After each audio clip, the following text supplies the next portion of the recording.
మౌనేన కలహం నాస్తి అని అంటారు. మౌనానికి ఉన్నటువంటి ప్రాధాన్యత ఏంటో తెలియజేస్తారా?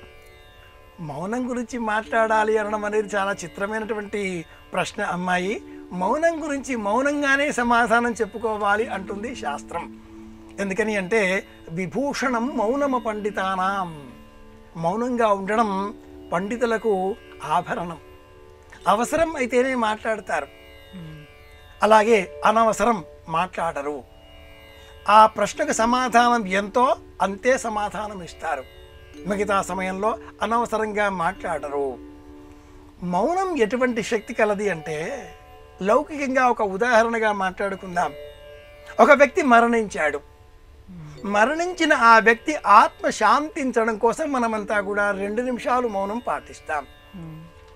మహానుభావుడు ఎప్పుడో 100ల కింద మరణించినా కూడా నేటికి ఆ మరణించిన తేదీని గుర్తు పెట్టుకొని అక్టోబర్ 2 నాడు 2 నిమిషాలు మనం మౌనం పాటిస్తున్నాం ఆత్మశాంతి కోసం అనే అంశాన్ని పరిశీలన చేస్తే, మౌనం వల్ల మరణించిన వారి ఆత్మ శాంతిస్తుంది.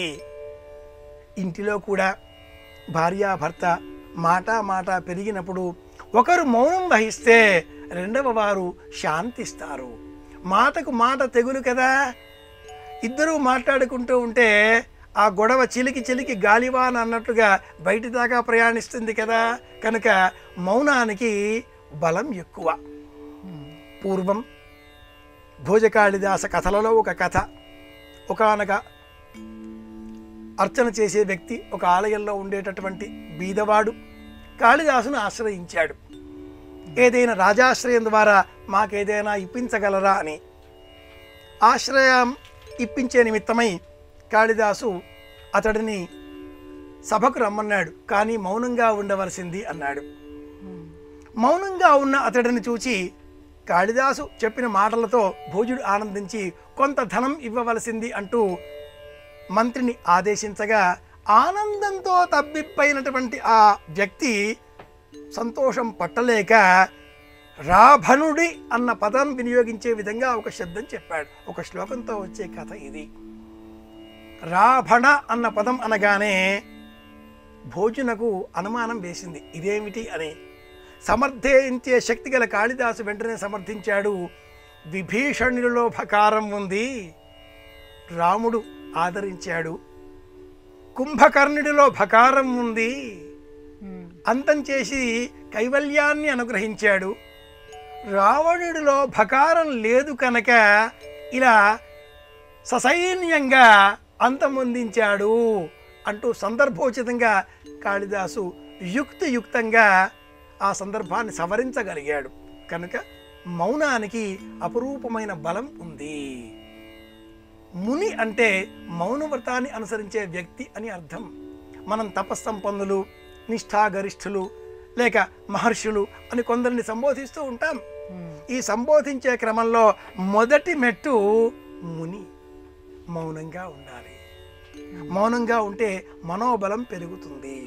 ఒక మాట చెప్తానమ్మాయి, ముందు గదిలో మౌనంగా భర్త దినపత్రిక చదువుతూ ఉండగా వంటగదిలో ఇల్లాలు అష్టోత్తర శతనామావళి చదువుతుంది. చెబితే వినడు, అర్థం చేసుకోడు, పిల్లలేం చదువుతున్నాడో చూడమంటే చూడడు, కరెంటు బిల్లు కట్టమంటే కట్టడు, ఇంటి బిల్లు కట్టారా అంటే సమాధానం ఇవ్వడు, చీరలు పాడయ్యాయండి కొత్తవి కొనండి అంటే చెప్పడు, తీసుకురాడు. ఇలా ఆవిడ అష్టోత్తర శతనామావళి చదువుతూ ఉండగా మౌనంగా ఉన్న ఆ భర్త వింటున్నానో లేస్తే మనిషిని కాను అన్నాడు. ఆవిడ ఇప్పుడు మాత్రం అంది, ఛీ నేను మూర్ఖులతో మాట్లాడను అన్నాడు. నేను మాట్లాడతానండి, కాఫీ తీసుకోండి అంది ఆవిడ.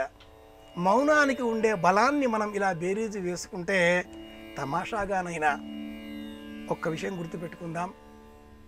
యథాశక్తి రోజువారీ కార్యక్రమాలలో కాసేపైనా మౌనవ్రతం పాటిద్దాం. కొసమెరుపుగా ఒక వాక్యం చెబుతుంటే, వింటుంటే అనలేం, అంటుంటే వినలేం. మౌనంగా వింటే మాత్రమే అన్నీ వినగలుగుతాం. విన్నవారికి, మౌనంగా ఉన్నవారికి అనేవారు చెప్పే విషయము అవగతమవుతుంది. తమ వద్ద ఉన్న విషయం కూడా జతపరచబడడంతో రెట్టించిన జ్ఞానంతో అవసరమైతే మాట్లాడతారు, లేకపోతే మౌనవ్రతాన్ని పాటిస్తారు. మౌనమే బలం.